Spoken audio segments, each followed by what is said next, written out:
I have a dark secret. I like road vehicles too. And as no train collection is complete without them anyway, over the years I've modeled quite a few of them. So today I would like to introduce you to the most important family of road vehicles I've created so far, and you might have spotted here and there in my past videos, the Magirus-Deutz Rundhauber, German for round bonnets. But why are these trucks so important for the German postwar era? Well, not only was Magirus-Deutz one of the largest truck manufacturers of that time, Magirus itself has also been for a long time one of the market leaders when it comes to firefighting equipment in Germany. And in fact, Magirus wasn't just producing superstructures for firefighting vehicles, they also were producing truck chassis and motors. But their marketing strategy had one large problem. They were only producing petrol engines, while more and more customers wanted diesel engines.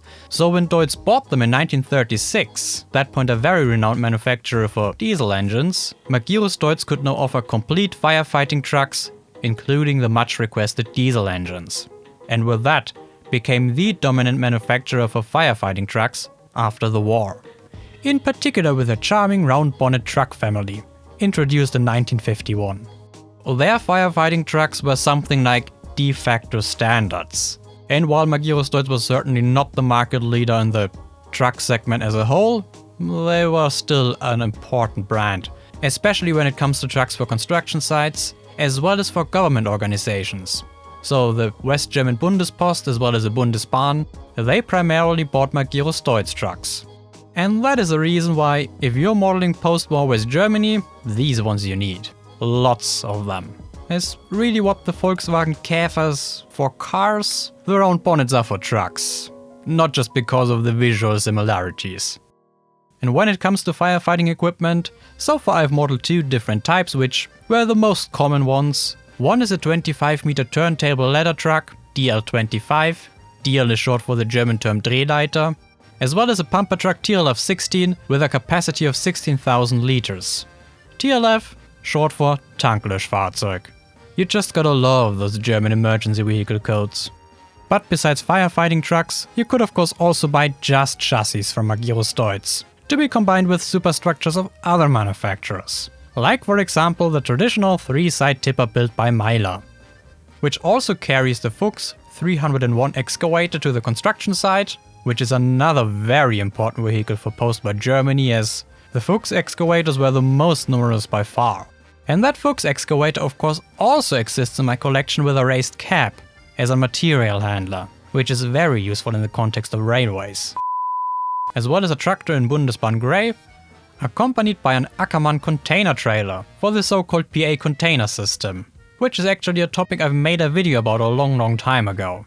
And as another government organization, I also have the obligatory Bundespost truck, which were also the last round bonnets to be built. Regular production ended in 1967, however for the Deutsche Bundespost, as government organizations love to have their standards and are usually a little bit more reluctant to adopt new technologies, construction of these round bonnets continued until 1971. At that point very much an anachronism.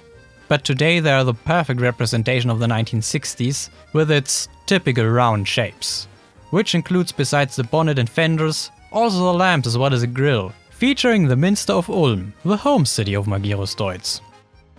But with that family of vehicles I'm far from satisfied. There are still more superstructures I want to add to this collection, like a superstructure for collecting refuse, as well as for delivering fuel or beverages.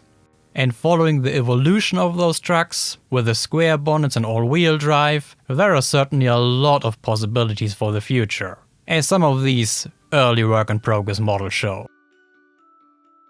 And what makes the Magirus-Deutz trucks, in particular the firefighting trucks, so useful for layouts is that they were simply in service for a very long time.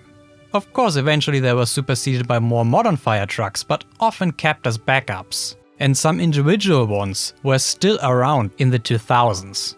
And have ever since become very popular collector's items, as well as trucks for promotional purposes, especially for breweries of course. Of course many were sold on to other organizations, like the German Red Cross or the Technische Hilfswerk, the Federal Agency for Technical Relief. So what I'm trying to say here is that this will not be the last time you see those trucks. In fact, they will always pop up in my videos. What road vehicles does every German post-war layout definitely need in your opinion? Let me know in the comments below. But the Rundhauber trucks are of course just one group of my road vehicles, so maybe in the future I'll show you the other ones too if you're interested. But for my next video, we will go back to railways. I promise. And an equally iconic thank you for helping me to create these models and videos goes to all my channel members, including Contrian, Den, Dave Heise, Flip Schwip, Kay Frankley, Lucas Ilskens, Martin Wiggeken, Michael Beck, SGT Scuba, Søren Dominic Cook, Steamy Player, and Void Elder. And thank you for watching. Until next time!